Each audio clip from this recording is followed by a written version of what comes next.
My first guests on the program this afternoon, here in the studio with me, Labor Senator Deb O'Neill and Nationals MP Keith Pitt. Thanks both for your time. Pleasure to be here. Great to be here.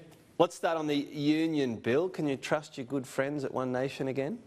Well, look, I think it's obviously disappointing, Tom. It's an important bill, and I think the decision that's been made by the crossbench and what it means for people on the ground, regardless of what happens here and, well, I guess what's now known as the Canberra bubble, is that there are 30% less roads and hospitals that could potentially be built for the same amount of money. I mean, Master Builders has said that this type of activity by the CFMEU over a long period of time has meant an increase in costs of around 30%.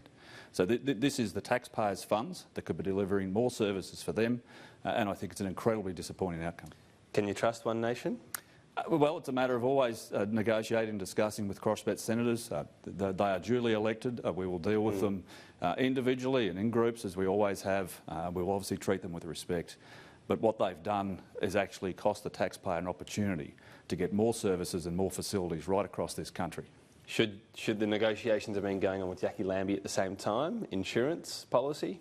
Well, obviously I wasn't involved with those negotiations. I'm not part of the Senate team or in government business. Sure, but you can have an opinion on it. Yeah, well, my view is that, as I've said, we always treat crossbench senators with respect, as we do with Labor Party senators and everyone else. But we do need to be able to deliver. Is there any sort of rapprochement between Labor and One Nation? Look, when you're here in this place, you have to, especially in the Senate, you have to accept the fundamentals of democracy, that people have been duly elected and they deserve to be treated respectfully. And I think we just see, with the advancement of the bill, there was a lack of respect for the basic democratic rights of people to participate in a union. We saw a government that was willing to use like 3 mistakes in terms of documentation as a trigger to take out a whole union. That was an attack on democracy. But also when they disrespect the crossbench, and I think that certainly the media in the last 24 hours has shown a profound level of disrespect for Senator Hanson. There's going to be a consequence for that. You know, I might not agree with Senator Hanson's politics, and I do remember the first time she sat down next to me in an Education and Employment Committee hearing, and I thought, you know, I'm an educator and I don't know if we're going to have shared views at all, and I was a little rattled. I thought, well, you're going to have to get over yourself, and I invited her for a cup of tea so that we could have a conversation. And I think what happened, much to the government's chagrin, is that people who understand that there are great people in their workplace who just stand up for them, they're volunteers, that this government wanted to take that away, and people got in touch with her, she listened. How was she disrespected?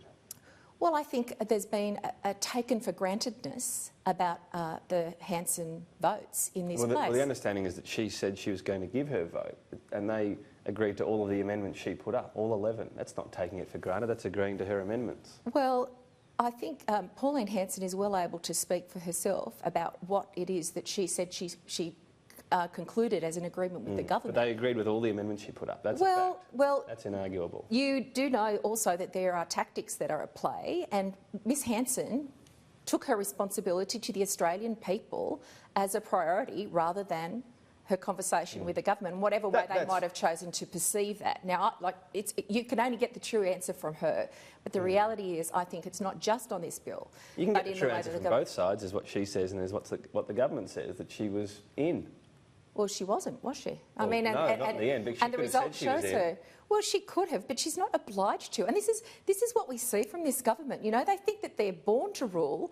They should always get their legislation through. And, you know, if you're not with them, then you're seriously flawed. Having 11 amendments agreed to doesn't sound like born to rule. That's negotiating. Well, they didn't negotiate the bit that mattered, which was the passage of their bill. They didn't Well, they weren't negotiate. told, but they didn't refuse to agree to Pauline Hanson amendment. This is the morning after the milk's been spilt and the government's having a temper tantrum because it didn't get what it wanted. Well, this is a crossbench that has its own ideas about what it wants to do, which is what it should do, because they are duly elected in their own right.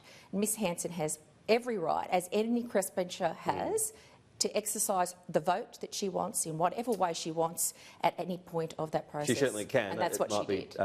Anyway. I think it's a great outcome for the country. I mean, democracy will work better if there are people who are able to stand up for those who have the least power and the least voice. Change their mind at the last minute? Well, you're assuming that the government's telling of that is correct. Until the vote is taken, Ms Hanson and any of the crossbenchers are subject to lobbying by people who want the right things to happen. And Australians from all over the country were ringing her and saying, do not pass this bill. Can I ask about the aspect of the AWU court decision this week? So the Registered Organisations Commission ruled the investigation into the AWU invalid. That must have hurt because the ROC, as it's known, has a decent amount of power under the bill that just failed. Well, Tom, we implemented that organisation with purpose. There was a distinct reason because there is need. Once again, I mean, we go back to the discussion we've just had.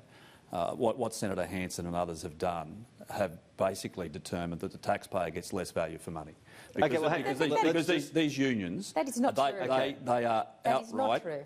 They have criminal activities that is on the public record. You've got Anthony Albanese who wants to get rid of John Sector out of the Labor Party, which he did, but he's still in charge of the That's fine, and you've made that point. But I want to ask you about this court decision because under the legislation, the ROC has the power to determine if someone has to go before court. And this week, the ROC was found to have acted invalidly in investigating the AWU. Exactly. That hurts the cause, doesn't it? But once again, I mean, this is part of our democracy. These are the pillars of our democracy. It's why there is separation of powers. That's why the court system has the ability for oversight and overrule. And obviously, we will go back and look at that decision and see what changes need to be made. What does that mean? Maybe some new people in the ROC if it's... Well, not at all. I mean, this is not something that hasn't happened before. What do you mean changes be made then? Well, there's government decisions which have been challenged in the courts for all sorts of reasons in all sorts of areas and all sorts of portfolios. So it's not something we haven't seen before. Obviously, we'll reassess and look at what the decision says and means, and if there needs to be adjustments, well... Is the ROC working? What are its achievements? Well, look, in my view, I think that it is making a difference. What are the achievements? But the challenge we have is the defeat of the bill last night. Makes it very difficult. The construction industry in particular, and I've worked in the construction industry for many years, as have a number of my staff, it is outright thuggery. What are the achievements of the ROC, though? Well, the ROC is out there doing its job. What? Well, if you want specifics, you should put that to the ROC, Tom. I mean, my they're job... taking failed court cases my job as a action against the unions. The most noteworthy investigation has been the AWU one, which so far has been a failure. Well, that's your summation. But as I've said... they've just had it ruled invalid by the court. We are not going to overrule a federal court decision. We don't have the capability to do that. This is how our democracy works. But for now, it's a failure, that investigation. Well, that's not how I'd put it forward. The federal how would you describe it? Well, the federal court has obviously made a ruling, which we will assess. The shareholding minister will make a determination if there needs to be changes. And if there does, well, we'll put them forward.